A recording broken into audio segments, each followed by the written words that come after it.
Well, we are here with Chosen People Ministries. This is Dr. Mitch Glaser. That's correct. And by way of introduction, he's the president, CEO of Chosen People Ministries since 1997. He holds a Master of Divinity in Old Testament from Talbot School of Theology, a PhD in Intercultural Studies from Fuller Theological Seminary. He's the author of The Fall Feasts of Israel and a number of academic books, co-edited with Dr. Daryl Bach. Anything I've left out there? Married, 2 girls, 1 grandson. You know, there's so many other wonderful things that God's done in my life. Currently living in New York City. Well, actually, in the true Holy Land, Chip, Brooklyn. Oh! Okay, I was born and raised in one borough, but Brooklyn is where I've lived for the last 35 years. Wow, brilliant. Actually, there's almost 1 million Jewish people in Brooklyn. So it's the center of Jewish life, even in New York City. It's the Israel of New York. It is the Israel of New York. There you go. Well, you're very welcome here to London, and thank you for the time to chat today. We want to talk about the kind of global rise in anti-Semitism. What do you think is happening within the church globally to kind of, A response. A response, an alternative story to that? Right. See, let's start from the beginning, and then we'll make our way forward if it's okay. So it all seemingly began with October 7th, 2023. So Israel was mercilessly attacked by Hamas terrorists, and we had hundreds who died, hundreds who were kidnapped, all innocent Israelis, especially a couple hundred who were at a dance festival near the Gaza border. I've been down there. I've seen everything. And I can tell you that in normal times, we always think of Gaza and the border towns as a center of unrest. Actually, there are beautiful beaches on the Gaza side. There are beautiful kibbutzim, collective farms, growing wonderful crops on the other side. Good communities, nice homes. Actually, when you go down there, you feel this incredible sense of peace and the beauty of nature. And Israel is a very agricultural place. The desert bloomed, so to speak. And so it's quite nice, actually. But then, of course, when you understand the terror that happened on that day, then you understand that it was a very frail peace. And it was not as, well, we say shalom, It was not as shalom-oriented as we would have hoped.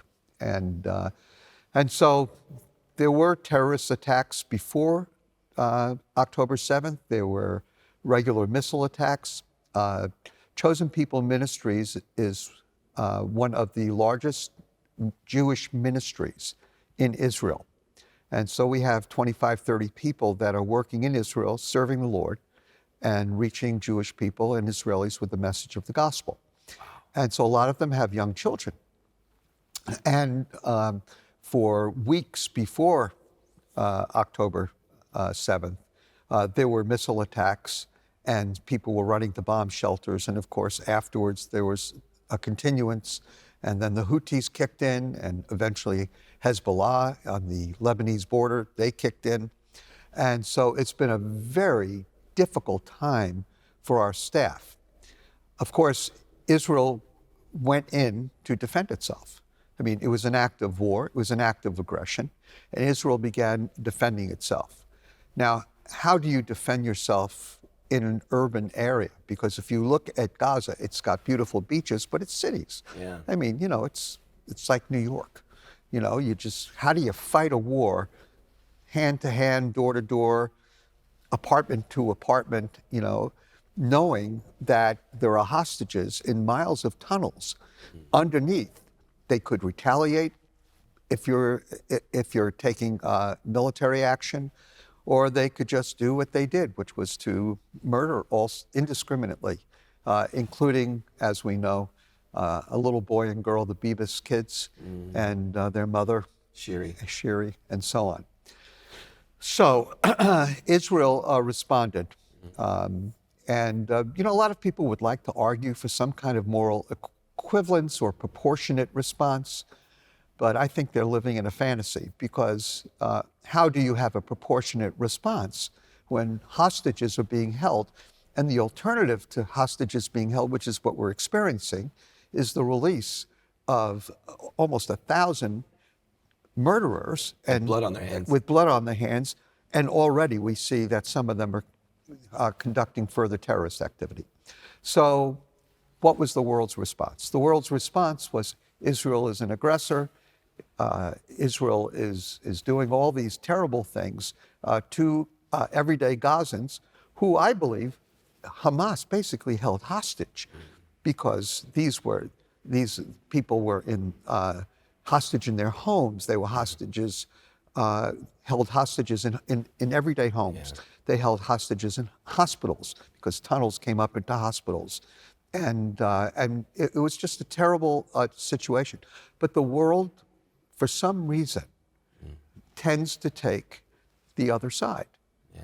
Now, the question is, Chip, are we dealing with latent anti-Semitism that erupted to the surface, or is it actually provoked by Israel's defensive response to the taking of hostages and the murder of hundreds of innocent Israelis?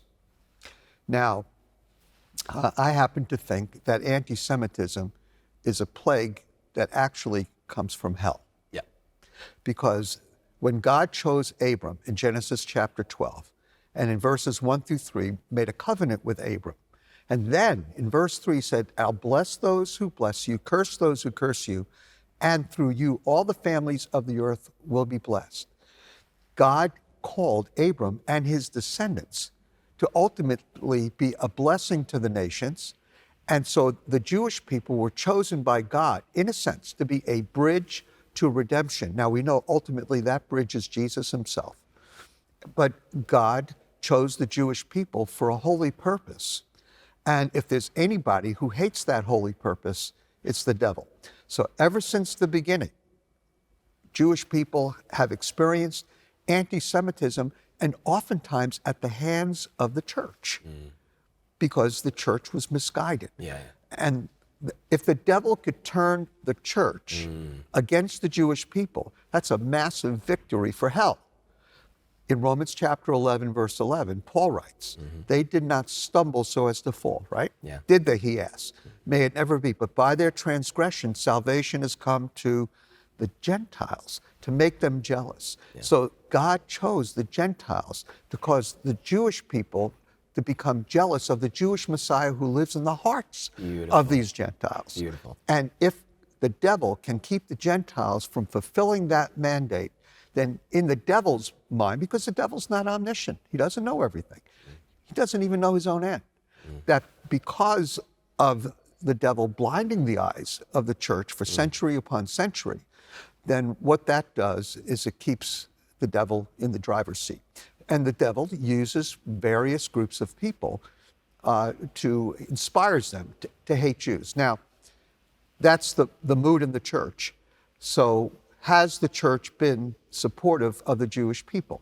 I would say in Europe, in America, America may be a little bit more supportive, but the Jewish people have become the subject, again, of rampant and virulent anti-Semitism that comes from this historic background of the church blaming the Jews for killing Christ and killing God, theodicy, not theodicy, but anyway, killing God. And so you have these problems. And so how can the church respond? Well, we're at a conference today, and I'm going to give a couple of ways for the church to respond to this historic drama and the opportunity now to show love for the Jewish people so that the Jewish people get a different idea of what Christ is like. Instead of hating the Jews, loving the Jews, and being supportive of Israel in their time of need. So we need to say something and do something as a church. If you see anti-Semitism online, if you see it in graffiti, if you see it in some kind of protest, say something. Protest against the protesters. Come on. Right? You see it in England, you see it in New York City. We saw it at Columbia University and NYU. We've seen it at Oxford. My daughter was at Oxford, and I saw it myself, all the posters and so on. Oh, hideous. Second, we need to pray for the Jewish people. Pray Yes. for pray for the peace of Jerusalem. They will prosper who love thee. So we need to pray for the Jewish people. And then one simple thing, Chip, and that is we need to try and be friendly to the Jewish Brilliant. people. Brilliant. So if Christians would just go out of their way Yeah. to tell Jewish people Yes. that they care, Yeah. that they support them, that they support Israel.